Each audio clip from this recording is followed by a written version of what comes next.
morning.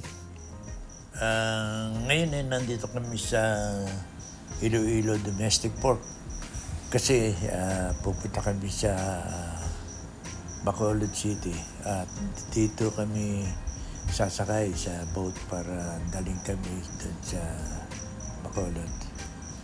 Yan. Kinukuha na yung mga ID namin para mayroong diskwento. Yan. Oops, nalaglag pa tayo sa aking senior card.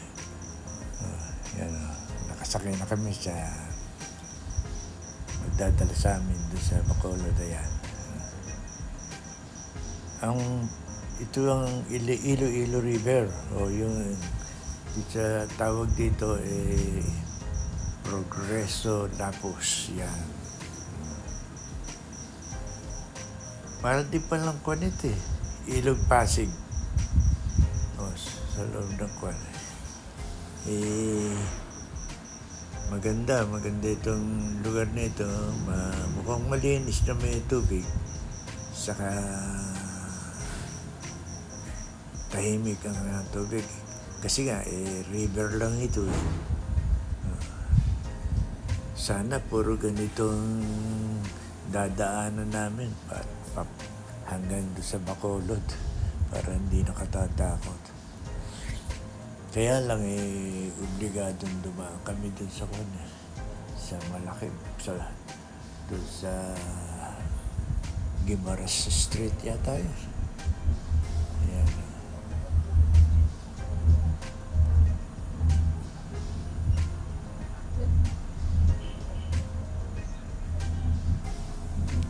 Mahaba din ata itong kwan na ito. Itong ilog na ito. O mahaba sabi ng crew,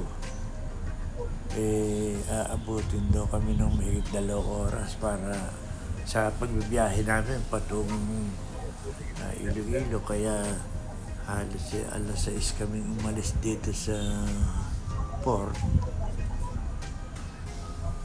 Mahigit alas 8. Kasi yung mga ilo na yon, yun sa taas.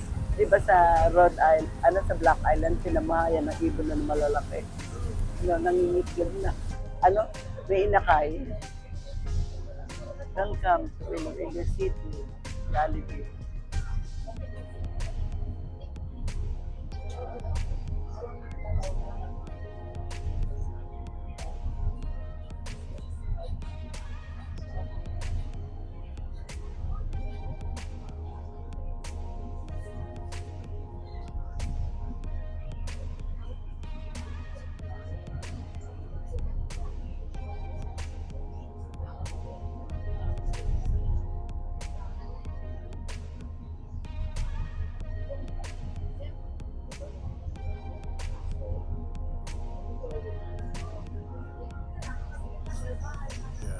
Andito naman kami ngayon sa may Legazpi de la Rama. Iloilo pa rin ito. Yan, o. Medyo madilim ang maulap. Malabas na tayo. Malabas na.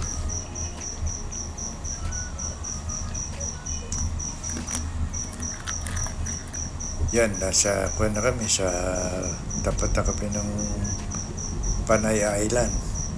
Yung Western Visaya.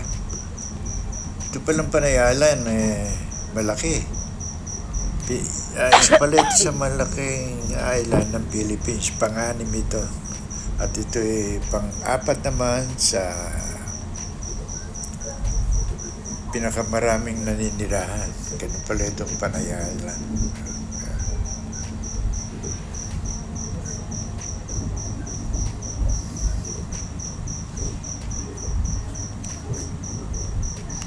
Pagkayari namin dito, Guimaras Strait na ang aming tatawirin. Tatalon-tunin. Ako, nakakatakot ata din. Tinitingnan ko itong agos ng tubig, yung tumatama sa boat. Andito ako sa gawin ko left side dito sa, kaya nakakita ko, yan. Pero hindi naman maalon. Kaya lang dahil siguro sa matulin yung takbo namin, yan, sumasabog yung kwan.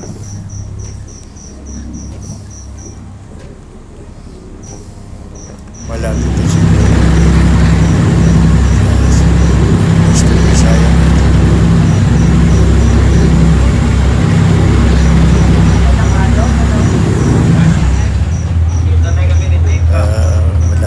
Dito na pala kami sa Bacolod City. Yan, si Lady nakapag sa barangay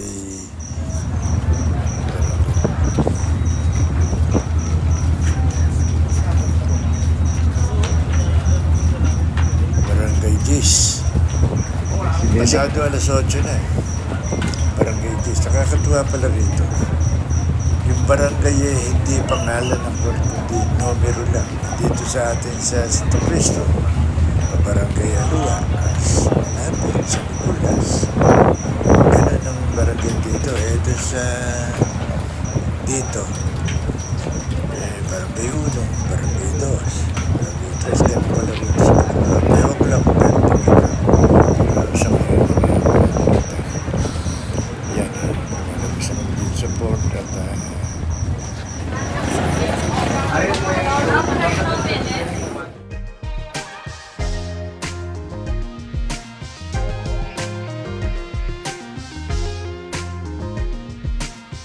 ating ribbon na konsolasyon. Waray pala si ano. Aray. Sino yung Susan Roses? Susan Roses. So, magpa-part tayo, mag-picture tayo dyan sa Juan, San Sebastian.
Papasok. Ayan, doon po.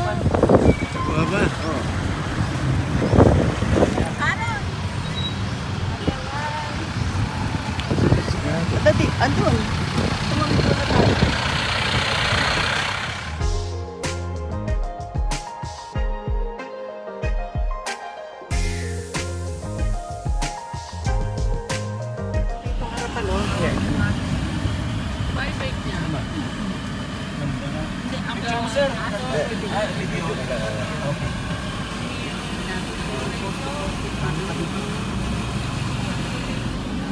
Masya Loksin. Ang pamilya namin dadalawin dito sa Bacolod, sila itong Darwins in Bacolod City. Ito pinagawa raw ni Don Mariano Ledesma Lacson bilang alaala doon sa kanyang asawang yumao na si Doña Maria Braga Lacson na namatay noong 1911. Pero itong mansyon na ito pinagawa noong 1920. So, 9 na taon pagkatapos mamatay ni Doña Maria. Meron daw 13 sila dito, kaya lang di naman naakupan lahat ng mga anak. Dahil yung mga anak, yung 3 ata hindi na rito nagtira at yun lang 10. Pero sandali lang. Si Doña Maria, alam naman natin, namatay 2011. At ito ay 2011, 1911, At ito naman ay ginawa noong 1920. Kaya hindi siya nakatira rito. Yung nakita niyo na kung yung chimney na may tanim na kahoy sa ibabaw. Ano ba yun? Kaganda. Ayun. Yeah.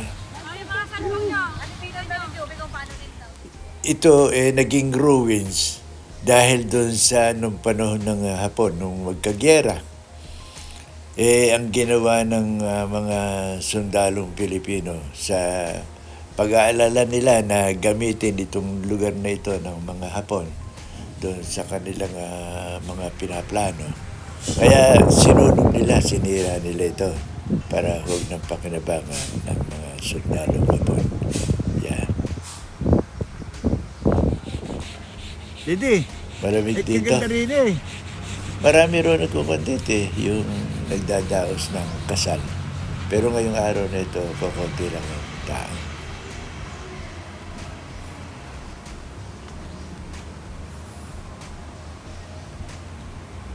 Ito yung chimney. Nilagyan ng kahoy. Tinamnan. Hindi ibig sabihin, malaki yung chimney na yun.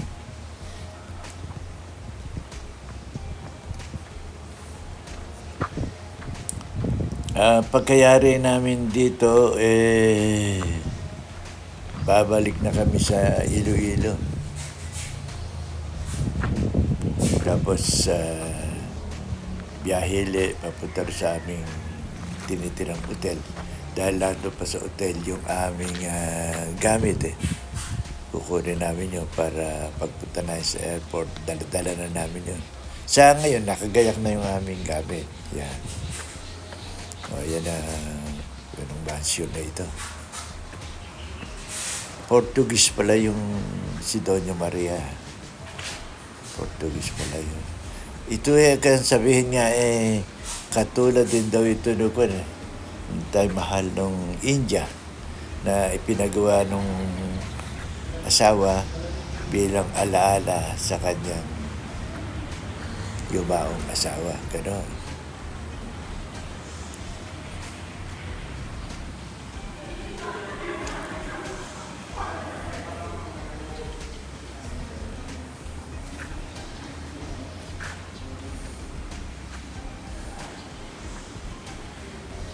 Luwag dito, loob dito.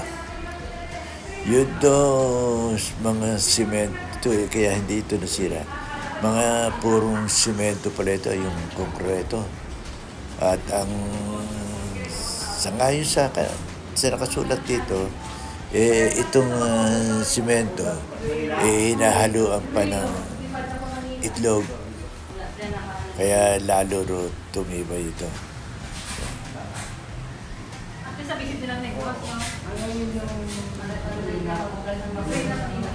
Malaki ito.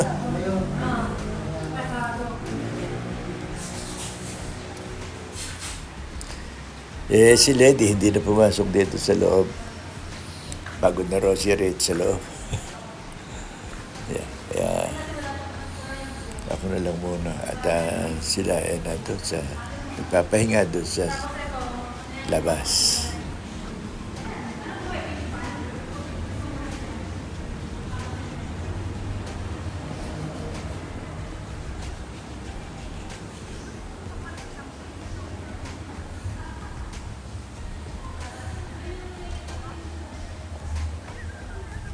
Yun, nandun sila Lady doon sa lugar na yun. Parang kainan niya restaurant. Yeah.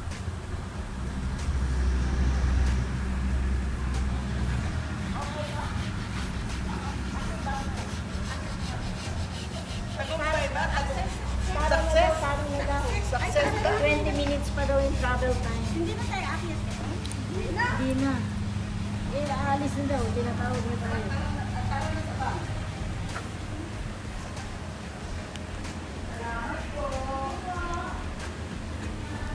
Saan ba yung CR? Doon po CR.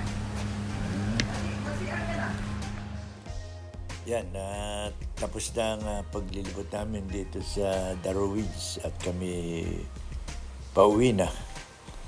Ayan, sa nadaanan namin itong Talabahan. Akala mo rin ruins ng mga kubo. Diyan pala kinukuha yung mga talaba dito. Malapit na kami. At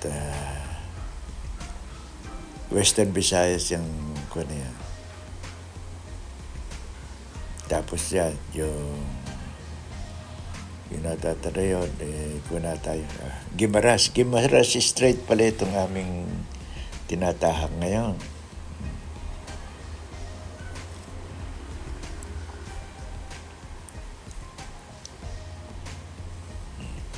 Yan na. Nasa Guimaras Island na tayo. Malapit na. 20 minutes lang kami sa Guimaras hanggang Iloilo. Okay. Thank you sa panonood. Hanggang sa muli.